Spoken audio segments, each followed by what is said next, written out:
In number one, we're given the graph of f of x, and they want us to answer a bunch of questions. So the first one says, determine whether it represents an odd degree or an even degree polynomial.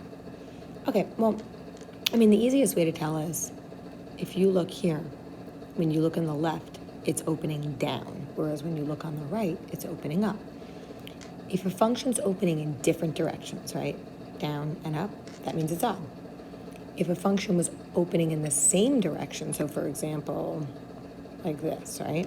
When you look on the left, it's up. When you look on the right, it's up. Then it would be even, okay? So this here, f of x, this is an odd degree function. I know some of you also like to just look at like how many directions it's going. See how it's going up, down, up, down, up. So since we see 1, 2, 3, 4, 5 different directions, right? 5 is an odd number, so it's an odd degree function. Okay, letter B, determine the sign of the leading coefficient. Is it negative or is it positive? All right, well, I mean, you know, the most direct way to tell this is always just look right here at what's going on as you look as far right as you can on the graph. See how this is going up? Then what that means is it's positive. Okay, if you look, let me just draw another one over here. I'm just going to go, whoop. Okay. If you look at this graph right here, when you look on the right, right, is if you look as far to the right as we can, see how this is going down? That would make it negative, okay? But since f of x, as you look all the way to the right, is continuing to go up, it's going to be a positive function, leading coefficient. Okay, another way to think of this with part B is if you have an even degree function, right? So a function that opens in the same direction. Basically, if it opens up, it's positive, right? Like a happy face. If it opens down, it's negative, like a sad face. Okay, now, if you have an odd degree function, okay, so one that opens in different directions, right? This is down and up. This is up and down. Well, if it goes up over time, as you look at it from the left to the right, okay, if it goes up over time, just think about a line. Like if you have the slope of a line, if it's going up over time, it's positive, okay? If it goes down over time, right, when you're looking from left to right, it's going down over time, that would mean it would have a negative leading coefficient. Okay, so that's another way to tell. All right, letter C, determine the number of relative maximums. All right, well, the relative maximums can be found right here and right here. It's really at like the top of a bump. Okay, so these are your relative maximums. We have 1, 2 of them. If they wanted you to determine the number of relative minimums, it would also be 2, because the minimums, the relative minimums are right here and right here. All right, letter D, describe the end behavior of the graph. Okay, so for a graph like this, let me just move this up a little. For a graph like this, I like to always start off saying, as x approaches negative infinity.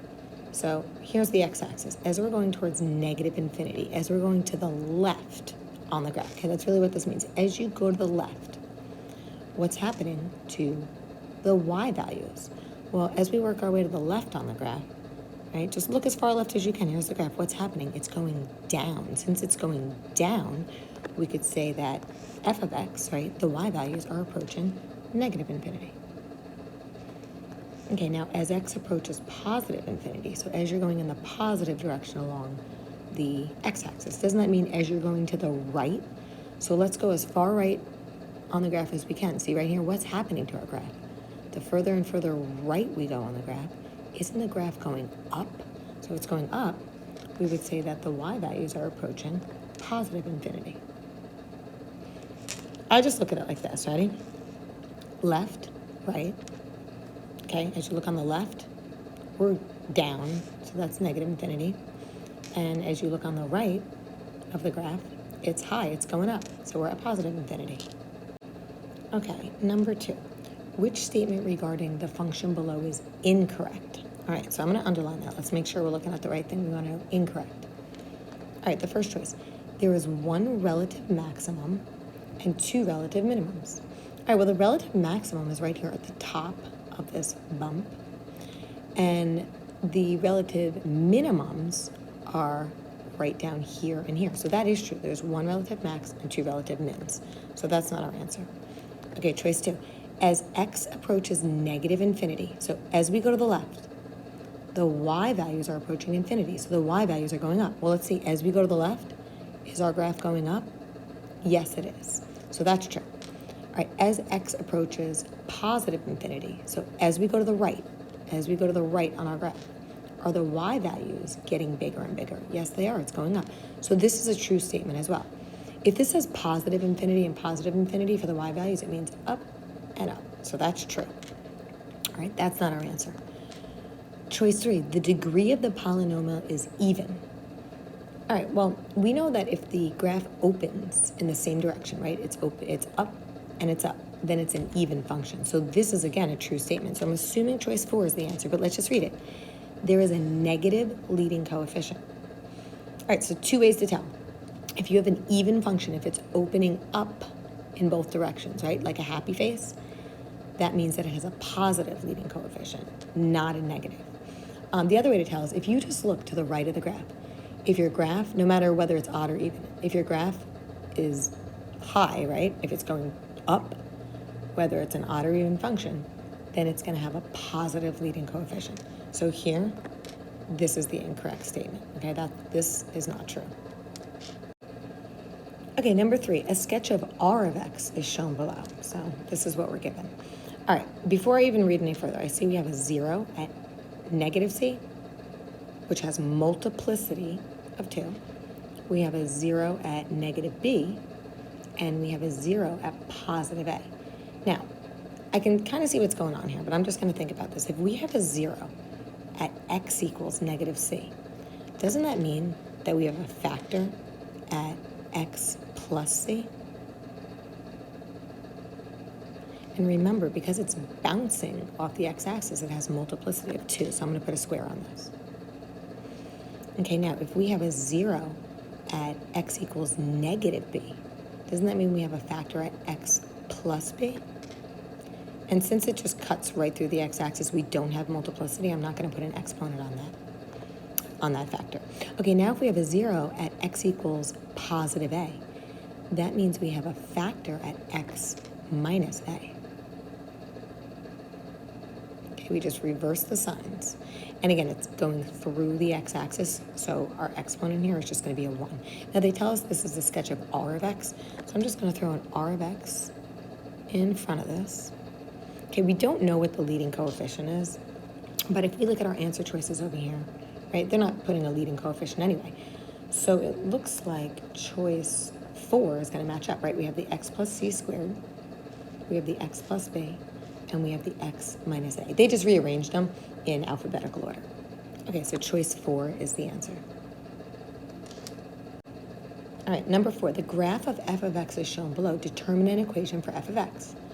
Okay, so let's first find our zeros. So we have a 0 right here at x equals 1. And we have a 0 right here at x equals 8.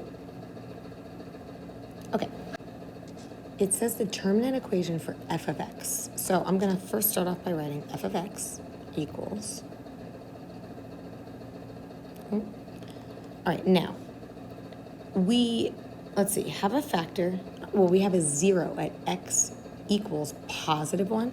So the factor that corresponds with that would be x minus 1. And then since we are bouncing, right, the function's bouncing off the x-axis, we know we have multiplicity here of 2. So I'm going to put a square on that parenthesis. Okay, and then here we have a 0 at x equals 8. So the factor that goes along with that would be x minus 8. And since the function is just crossing right through the x-axis, we do not have multiplicity. So we don't have to put any exponent on here, right? It's an exponent of 1. Now we can't leave it like this because what we don't know is the leading coefficient. We have to solve for that. I usually use a c for coefficient, and we're going to solve for that. Now, in order to solve for that, you want to pick any point on your graph other than these x-intercepts. Okay, if any of you have ever tried to plug in an x-intercept into this equation, you would see that basically it leads you to a dead end. Okay, you're not going to get anywhere. So anyway, I'm not going to actually go through that right now. But what I am going to do is I'm going to pick a point other than the x-intercepts. I always think the y-intercept is a good point to pick if you can clearly see what it is. So the coordinates of this y-intercept right here are 0, 10. Okay, so 0 represents the x value, and 10 represents the y value. Now, if we look at our equation right here, we don't see a y, but what we do see is an f of x, which represents our y. So I'm going to actually put an f of x on top of this 10. So what we're going to do is wherever we see an x in our equation, we're going to substitute it in a 0. And wherever we see an f of x in our equation, we're going to substitute in a 10.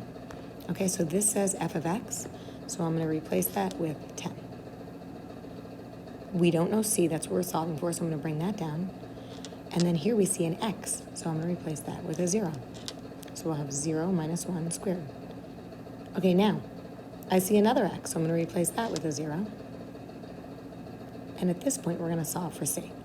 All right, so I'll bring down the 10 equals c times. Now, 0 minus 1 is negative 1, and negative 1 squared is equal to 1. All right, and then 0 minus 8 is negative 8. So if we multiply out the right-hand side of the equation, 1 times negative 8 is negative 8. So you could either write this as negative 8c, or if you want to keep it separate and do c times negative 8, you can do that. All right, so now to get the c by itself, let's just divide both sides of the equation by negative 8. So on the right-hand side, the negative 8's cancel. And on the left-hand side, 10 divided by negative 8. It either simplifies to negative 5/4, or if you prefer, I'll just put it below it. Negative 5 divided by 4 is also equal to negative 1.25. So for this, I mean, I don't want to box these off because these aren't the final answers, but you could either have this value for c, for the leading coefficient, or this equivalent value for the leading coefficient. Okay, so now what we want to do is we want to go back to our original equation, and you're going to rewrite exactly what you see. You want to leave it in terms of x and f of x. The only thing we're going to do is, now that we know what c is equal to, we're going to substitute whichever one of these values. It doesn't matter. They're both the same. You're going to substitute one of these values in for c. Okay, so I wrote it out both ways. I took this and substituted it in for c, or if you prefer decimal form, you could see I did that right below here. All right, so number 5 is very similar to number 4. So they want us to determine an equation for g of x. All right, so let's see. We have g of x equals. Now, if we have a 0 at x equals negative 6, we know the factor that corresponds with that would be x plus 6. And since it's bouncing off the x-axis, we know we have multiplicity, so I'm going to put a square on that. And over here we have a factor at x equals positive 5. So we know the factor that would correspond with that would be x minus 5. And then again, since it's bouncing off the x-axis, we're going to have multiplicity, so I'm going to put a square on that. Now we don't know the leading coefficient, so I'm going to use a c to represent that, and we know we're going to have to solve for that. All right, so let's pick, I like to pick the y-intercept. So right here, the coordinates of that point are 0, 1200. Okay, so we know that a coordinate, we have x, comma, y. Okay, so this represents our x value. So what that means is wherever I see an x in my equation, I'm going to substitute that with a 0. All right, so I'm going to rewrite this as 0 plus 6 in parentheses squared and 0 minus 5 in parentheses squared. Now, this is our y value. If you look at our equation, we don't actually have a y, but we have g of x. Okay, g of x represents the y. So I'm going to substitute 1200 in wherever I see g of x, just like I had substituted 0 in for the x. So in place of this g of x here, I'm going to write 1200. And then I'll bring down my equal sign, and I'll bring down the c. Okay, so now what we're doing is we have to solve for c. We have to solve for the leading coefficient. All right, so I'm going to bring down the 1200 equals C. And then right here, 0 plus 6 is 6. And 6 squared is 36. And 0 minus 5 is negative 5. And negative 5 squared, and negative times a negative is positive, so it's positive 25. All right, let's keep solving. So I'm going to bring down the 1200 equals C. And now when I multiply 36 times 25, that gives me 900. All right, so since we have C times 900, if we want to get the C by itself, the opposite of multiplication is division. So we're going to divide both sides by 900.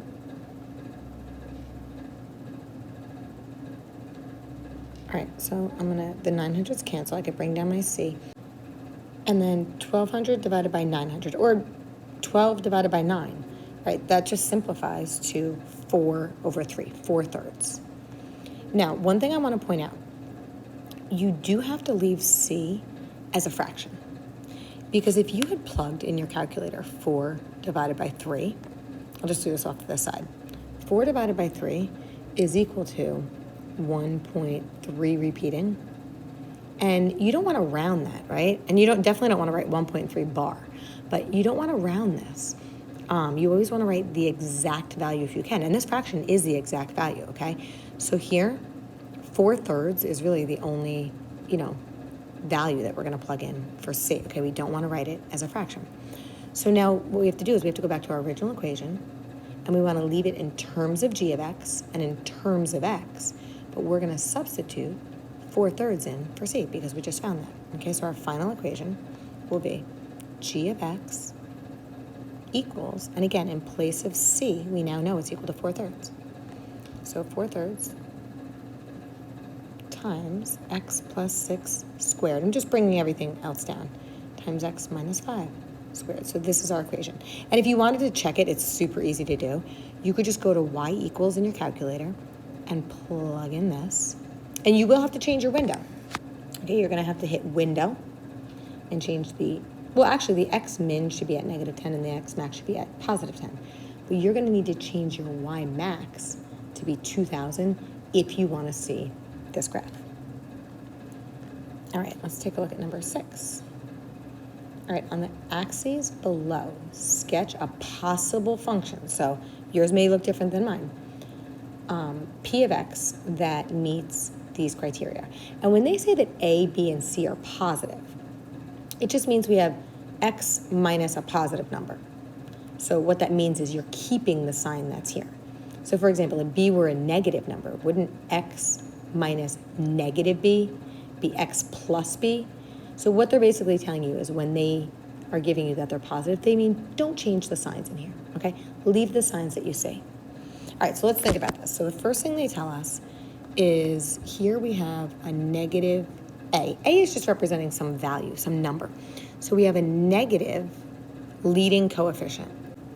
All right, so the next thing we could look at is this. If it says x minus b squared and x plus c, okay, what that means is this and this are telling us where our zeros are at. Okay, so this is telling us about our zeros. So we have zeros at. All right, well, if this says x minus b, if we have a factor of x minus b, doesn't that mean we have a 0 at x equals positive b? Okay, and let me put dot dot. If this says x plus c, so if we have a factor at x plus c, doesn't the 0 that correspond with that, wouldn't that be x equals negative c? Okay, so we have a 0 at negative c. So you could put negative c wherever you want. I'm going to put it right here. There's negative c. And then we also have a 0 at positive b. So you could put positive b wherever you want. I'm going to put it over here. Okay, now, what we have to keep in mind is not only is the graph going to cross through, not only is it going to intersect, I should say, the x-axis at negative c and positive b, but look at this. Right here, see that square? I'm going to circle that. See that square on the factor of x minus b? What that means is we have multiplicity at x equals b. So at x equals b, we have multiplicity of 2. So the graph is going to bounce off the x-axis. All right, now let's think about what direction this is going to go in. So, all right, it could do one of two things. It's either going to come up, down, and bounce off and come back up. But if that was the case, think about it. If it started off going up, bounced down, and ended off going up, wouldn't that have a positive leading coefficient? If we want a negative leading coefficient, we want it to end off going down. So in order for it to end off going down, it's got to start high. Remember, it's going to go through the x-axis at negative c because there's no multiplicity. Then it's going to come back up and bump off. It's going to bounce off the x-axis at b because of this multiplicity right here from this exponent. All right, so let me do my best to graph this. So it's going to come down. It's going to start coming up, and it's going to bounce off the x-axis at b, and then it's going to continue to go down. Okay, so there we go. And I'm going to label that P of x.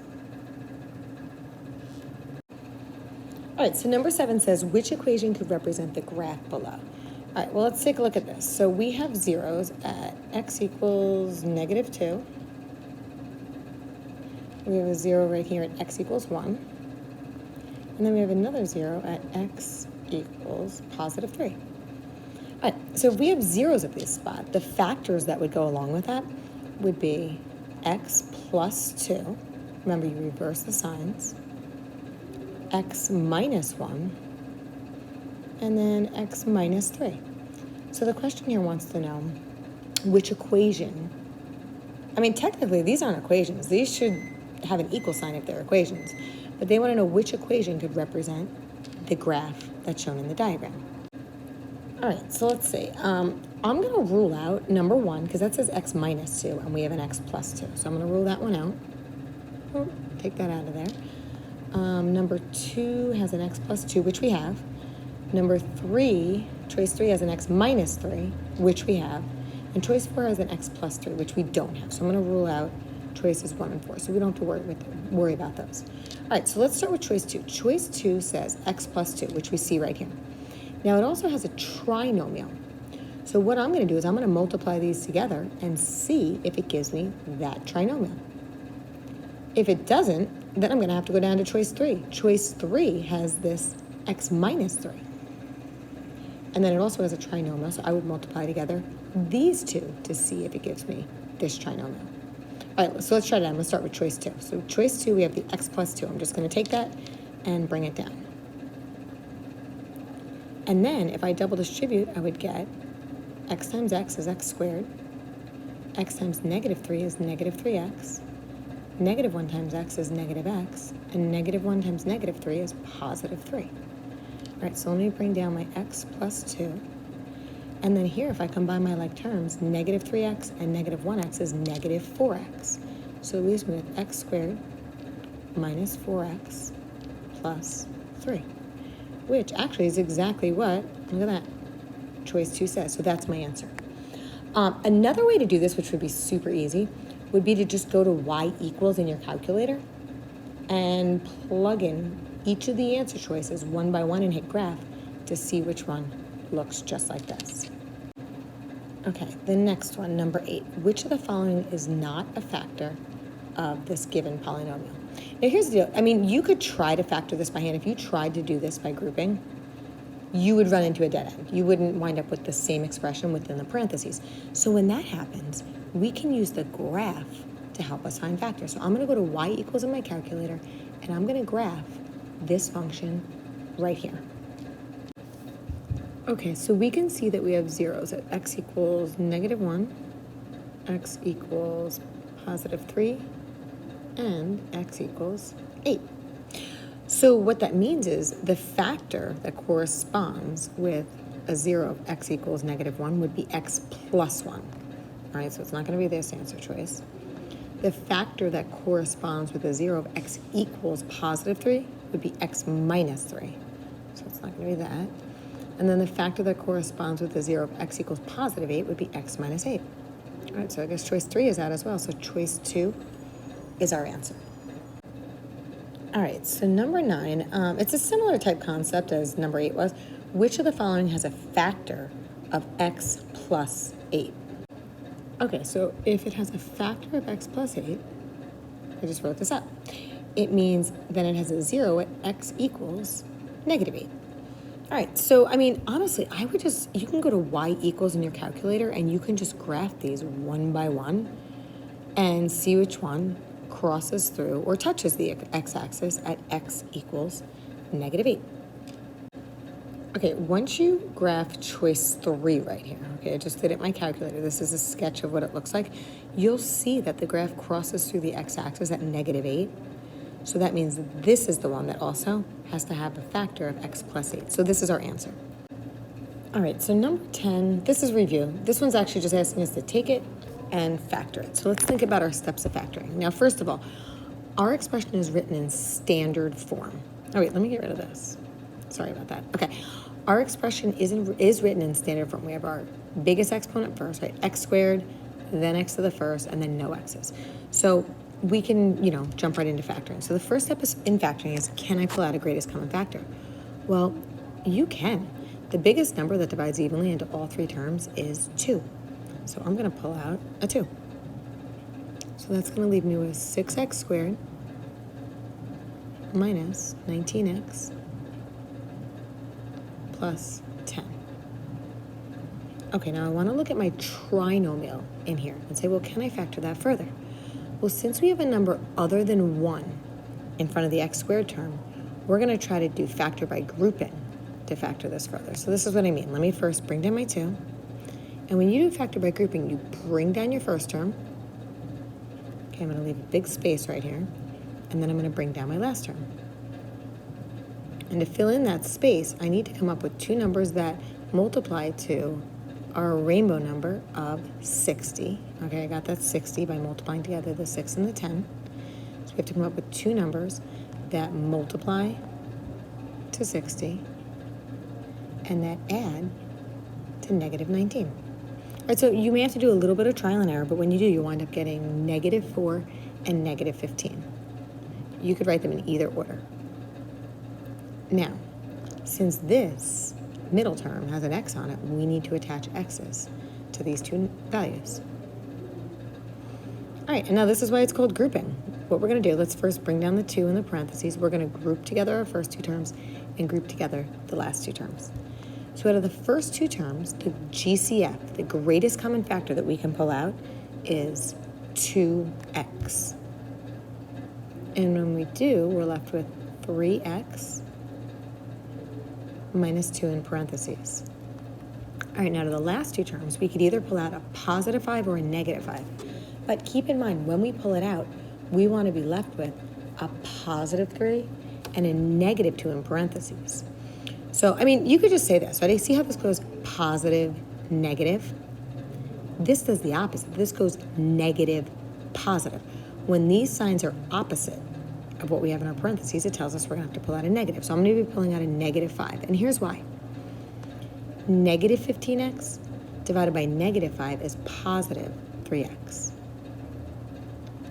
And positive 10 divided by negative 5 is negative 2. So I'm going to close up this parenthesis. And keep in mind, we opened one here too, so we have to close up that. And we know we're on the right track because these match up. All right, so I'm going to take my 2 and bring it down. Then I'm going to take what's in front of our common binomial, and I'm going to group those together in one parenthesis. Okay, so in one parenthesis, I'm going to take this 2x, and I'm going to take the minus 5, and I'm going to group those together. And then I'm just going to bring down that common binomial of 3x minus 2. But remember, we only bring it down once. There's technically only one of them. All right, and then this is our answer. Okay, if you want to check, you can multiply everything out here and see if it brings you back to what we originally started with. All right, let's take a look at the last page. Now, number 11. So it says solve for x. So in order to solve for x, the first thing we want to do is, since we have an exponent on our x, we want to get one side of the equation set equal to 0. So I am going to add 26x to both sides of the equation. Okay, so when I do, I'm left with nothing on the right-hand side. on the left-hand side, I'm going to take the 10x squared and bring it down.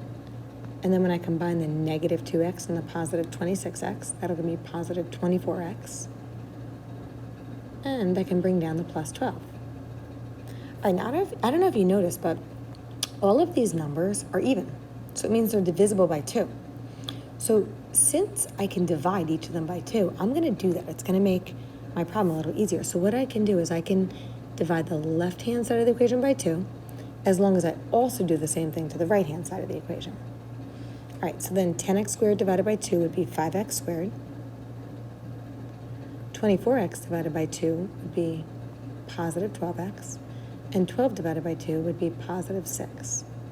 And then I'm going to bring down the equal sign, and 0 divided by 2 is 0. Now, if you want, you could try to factor this in order to solve, but what you'll realize if you do is it's not going to factor for you because there's no two numbers that multiply to 30 and add to 12. So what that tells us is let's use the quadratic formula. And by the way, even if this could have been factored, you can always use the quadratic formula as long as you have a quadratic.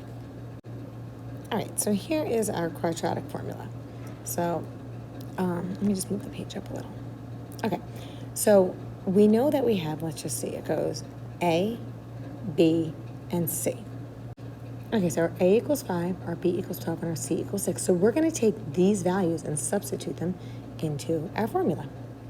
All right, so let's do it. So we're going to write, make sure you write x equals. It's important to keep it as an equation. So x equals negative B will be negative 12 plus and minus the square root of, you could either write, so it says B squared. You could either write 12 squared, or if you want, 12 squared is 144. You could square it in your head if you want. And then minus 4 times A, which is 5, times C, which is 6, and that whole thing is going to be all over 2 times A, so 2 times 5. Okay, so I'm going to bring down the x equals and the negative 12 plus and minus radical, well, let's see, 4 times 5 is 20, and 20 times 6 is 120. So 144 minus 120 would be 24. If you prefer to use your calculator to do that, you can, but it's always good to try to do whatever you can in your head. And then 2 times 5 is 10. Okay, now 24 is not a perfect square. So if it's not, what that tells us is we have to try to simplify that. All right, so in order to simplify it, I'm just bringing everything else down right now. We're going to separate that into 2 radicals, okay? We're going to come up with 2 numbers that multiply to 24, where one of them is the biggest perfect square possible that divides evenly into 24. And then we're going to put our leftover in the second radical. So 4 times 6 gives us 24, and 4 is the biggest perfect square that divides evenly into 24, so I'm going to write radical 4, radical 6, and let's put that over 10. All right, so we have x equals negative 12 plus and minus. The square root of 4 is 2, so 2 radical 6 over 10.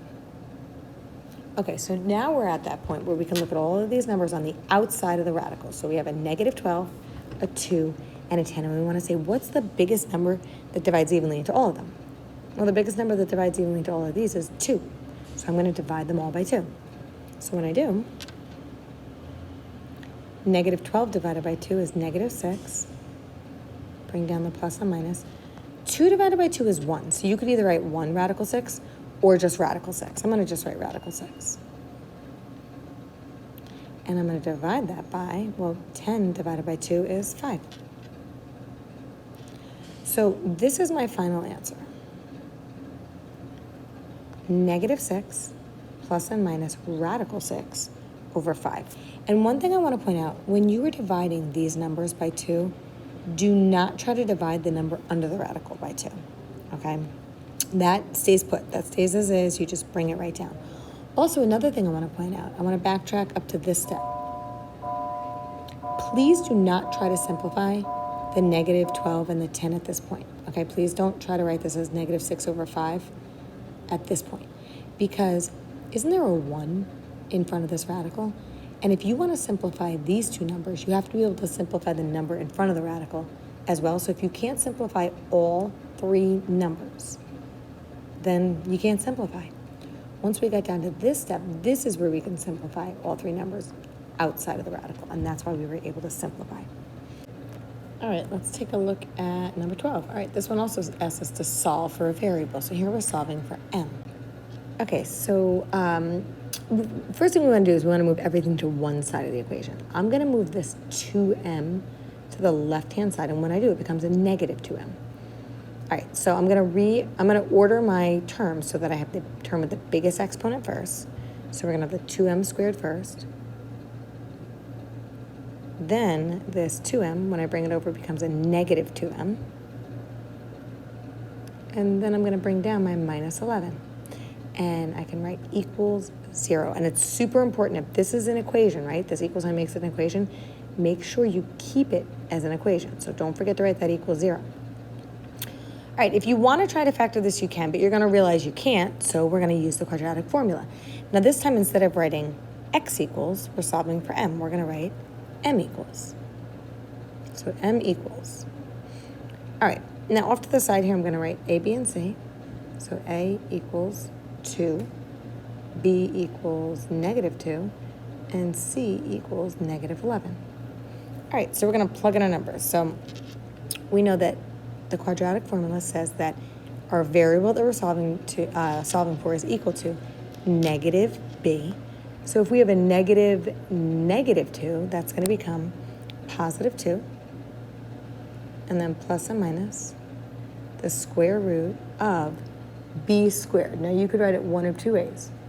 You cannot write it like this, negative 2 squared. That would be a point off on the test, right? We talked about that in class. If you want to write it like this, you have to put parentheses around the negative 2. Or if you prefer, isn't negative 2 squared just 4? If you want to put a 4 instead, go for it.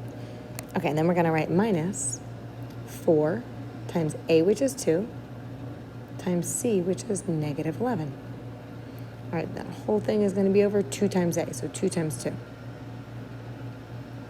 right, so now we have m equals 2 plus or minus radical something over 2 times 2, which is 4. All right, now let's figure out what we have under that radical. So you can do one or two things.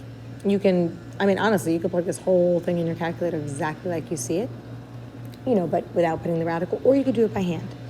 All right, so 4 times 2 is 8, and 8 times negative 11 is negative 88. So if we have 4 minus negative 88, isn't that the same thing as 4 plus 88?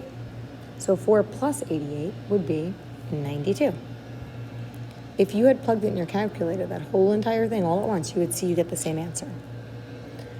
All right, now, one thing I want to point out, please do not try to simplify the 2 and the 4 at this point, because don't we technically have a 1 in front of this radical?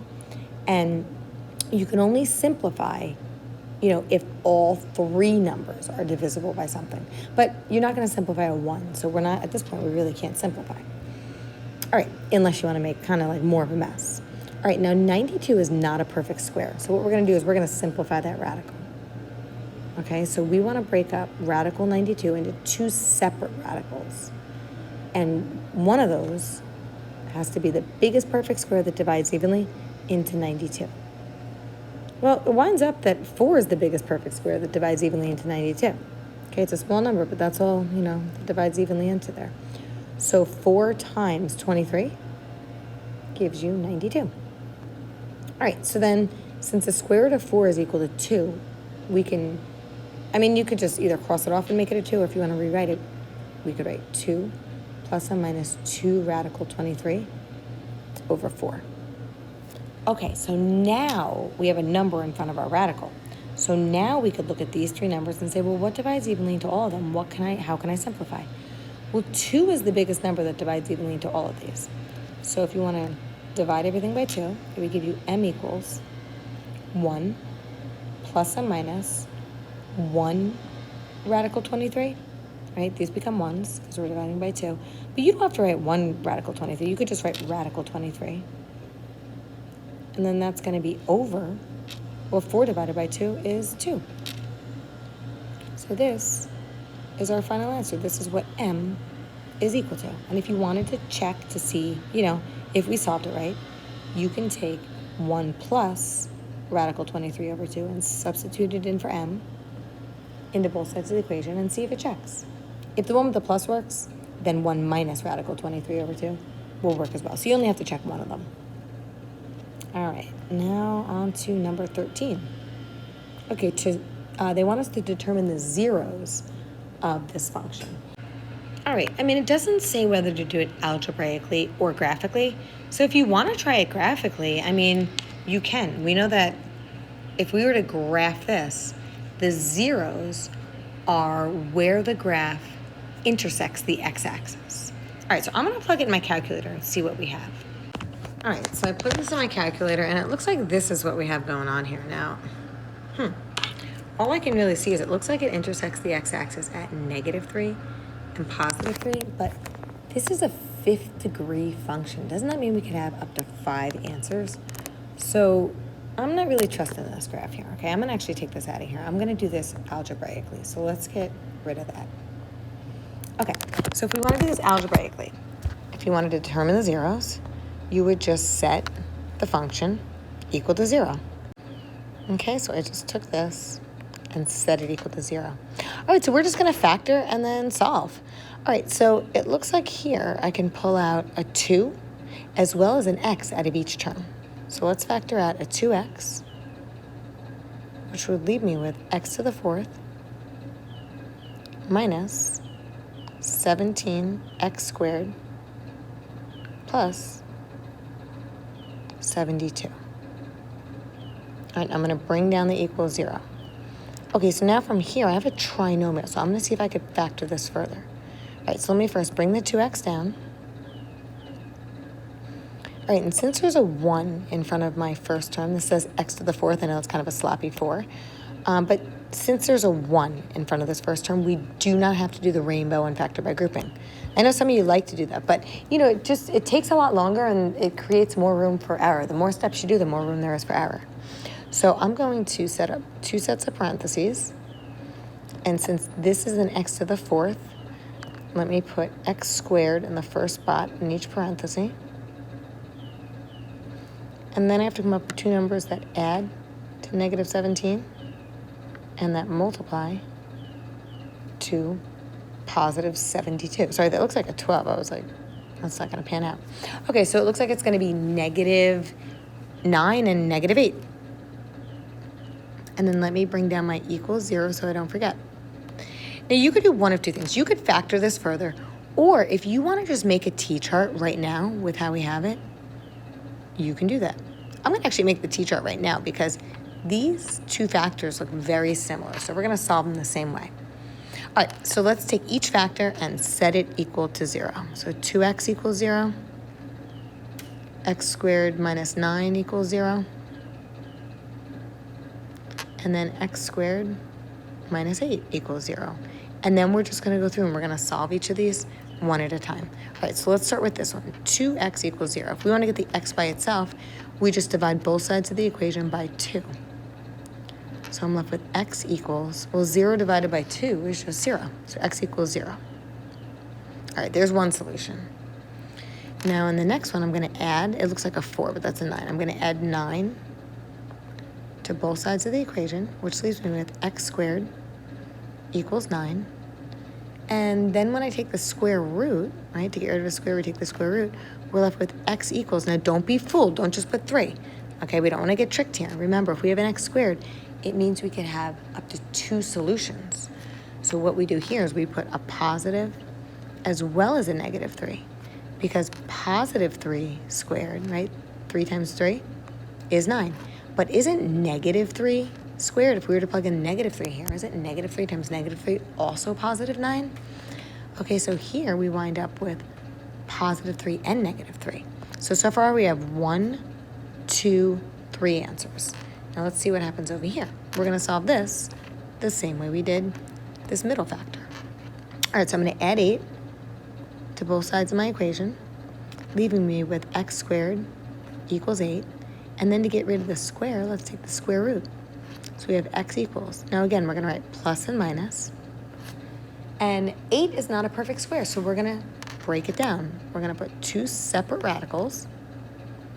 And since 8 can be broken up into 4 and 2, I'm going to write radical 4, radical 2. All right, now let me bring down my plus and minus. And the square root of 4 is equal to 2. And then I can bring down this radical 2. All right, so I wound up with actually 2 more answers over here. Positive 2 radical 2 and negative 2 radical 2. So altogether we wound up with 1, 2, 3, 4, 5 answers. And that happens a lot when you have a 5th degree function. All right, and then finally we've reached the last question, number 14. Now, this is asking us to do the same thing as we did in number 13. It's saying to determine the zeros. Now, this one says we have to do it algebraically first. Algebraically determine the zeros. And then they want us to check our answers graphically. Okay, so in order to algebraically find the zeros, we're going to take this function and set it equal to 0 and solve. Okay, now I'm looking at this, and I know a lot of you, I'm just going to shrink this a little. I know a lot of you are going to be tempted to, maybe combine your like terms. But the problem here is if you combine your like terms, you're going to have an x to the 4th, an x cubed, an x squared, an x term, and then a number. So if we combined our like terms right here, we'd only have 5 terms instead of 6, and we wouldn't know how to solve that. If we have 6 terms like this, we know how to do factor by grouping. So with 6 terms, you have to decide, am I going to break it up into 2 groups of 3, or am I going to break it up into 3 groups of 2? Now, some of you will be able to just look ahead and say, you know what? I can see right here that I'm going to break it up into 3 groups of 2 because of the numbers that were given. If you think about this, isn't this a 1 and a 4? Don't worry about the signs. If I took an 8 out of these 2 numbers, wouldn't I be left with a 1 and a 4? And if I took a 12 out of these 2 numbers, wouldn't I be left with a 1 and a 4? Okay, so a lot of you can probably just look and see. Look at that. If I group it into 2, 2, and 2, I'm going to be on the right track. If you can't see that, that's okay. You could try grouping it into 3 and 3. And if that doesn't work, then group it into 2, 2, and 2. All right, so let's do this. Out of the first 2 terms, it looks like I could pull out an x squared, which is going to leave me with x squared minus 4. Out of the next 2 terms, I could pull out a positive 8x, which is going to leave me with x squared and then minus 4. Good, same thing.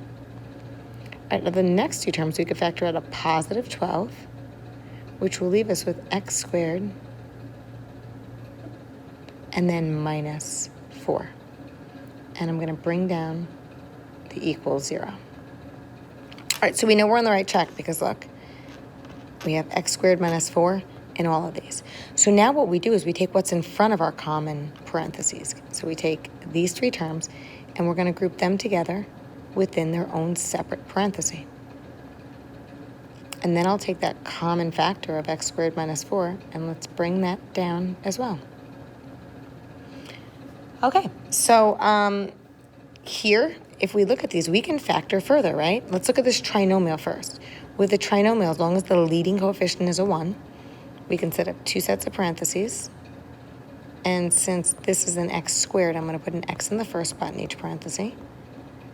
And 2 numbers that add to 8 and multiply to 12 would be positive 6 and positive 2. Okay, now this is just a difference of perfect squares. So this is dots. So with that, the square root of x squared is x. I'll have 1 addition sign and 1 subtraction sign. And the square root of 4 is 2. All right, and then we're going to bring down our equals 0, and we're going to start making our charts to solve. Now, you can just jump right to the answer at this point, okay? We've been doing these long enough. If we have a factor of x plus 6, the 0 that corresponds with that is x equals negative 6. Okay, here we're going to wind up with x equals negative 2.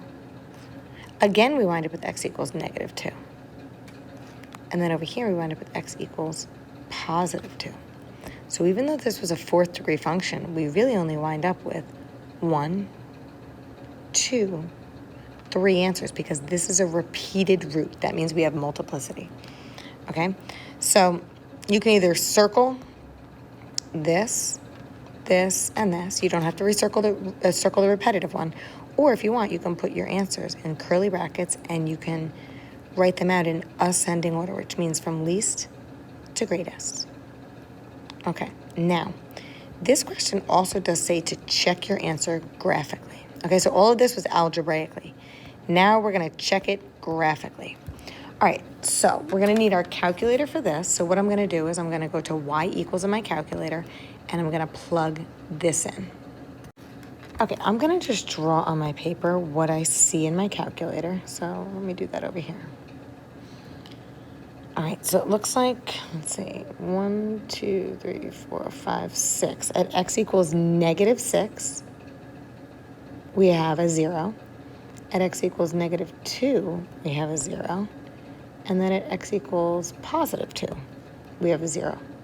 Now this is, I'm going to do the best I can, but this is what my graph looks like. It comes down, goes up and bounces off the x-axis, comes down, and then goes back up. It looks like a W, right?